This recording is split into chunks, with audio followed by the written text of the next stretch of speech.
MacVoices is supported by Smile, the makers of world-class software like Text Expander. Find out about all their great utilities at smilesoftware.com. Hi, I'm Chuck Joyner. MacVoices is at Pepcom in Las Vegas for CES. We stopped by the Plex table to talk to Scott about what's new with Plex because I have so many Plex users in the audience and I want to find out what's new. Scott, it's good to see you. Yeah, you too. Thanks for coming by. So Plex just keeps getting better and better. I keep reading the press releases. I play with some of the new features, but maybe you can give us a quick rundown on just everything it does and especially what's new. Yeah, sure. So what Plex does is essentially organize all the media that's important to you.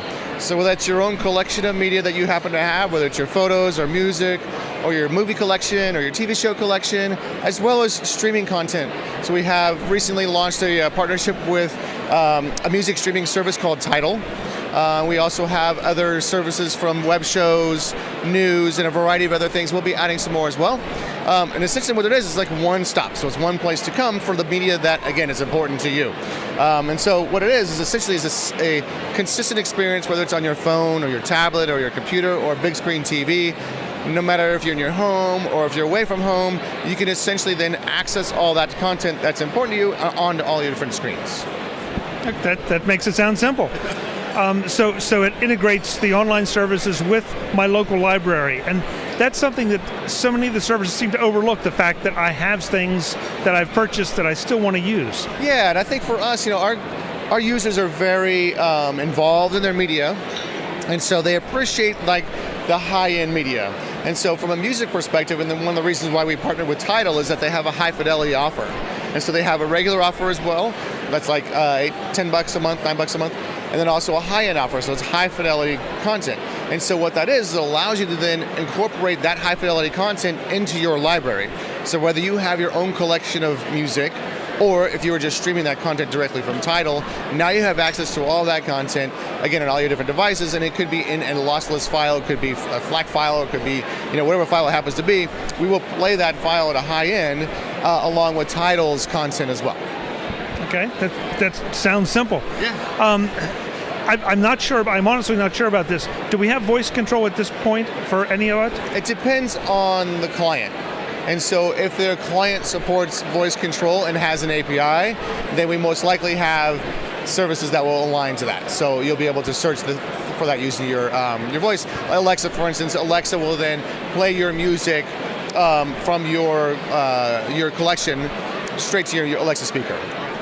But I can't ask it to search for skateboard videos on YouTube.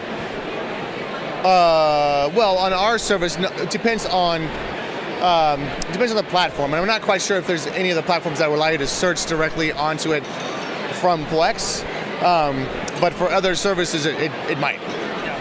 I mean, it's interesting. That's sort of the challenge you must have, is trying to integrate so many different services with this device and you're integrating with services you don't control.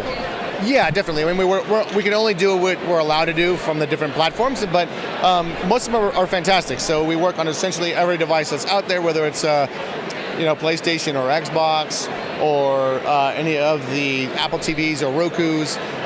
Basically, any device that's out there that'll play media, we have an app that works with it. Now, whether or not, like on the Apple TV, we can integrate with their voice search function depends on whether or not it's open to us as a developer or not. So what kind of pricing do we have for which levels of which services? Yeah, so it's a freemium model, so many of our users basically use the free service. And then we have a number of features that are premium features, like Plex Sync, for instance. If you want to sync that content to your mobile device, that's a premium feature. We also have live TV and DVR. So if you're looking to cut the cord and you happen to have a tuner like an HD Home Run or one of our other partners and an antenna, you're able to cut the cord, and Plex will act as your essentially DVR or allow you to access that content on your various devices, whether you're home or you're away. So Plex really is the center of everything, and you plug everything into it. Exactly. From a software perspective, yeah, we think that we're on the right path to become that one-stop shop. That's great. Where do we send folks to learn more? Plex.tv. Great. Thank you so much for the time. Thank you. Folks, more from Pepcom in Las Vegas. I'm Chuck Joyner. Thanks for watching.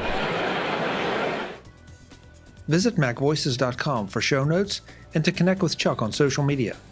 get involved in our MacVoices Facebook group, and get more out of your Apple tech with MacVoices magazine, free on Flipboard. And if you find value in it all, consider supporting us at patreon.com/MacVoices and join these folks who help keep MacVoices coming to you. Advertising handled by Backbeat Media at backbeatmedia.com. Bandwidth provided by CacheFly at cachefly.com.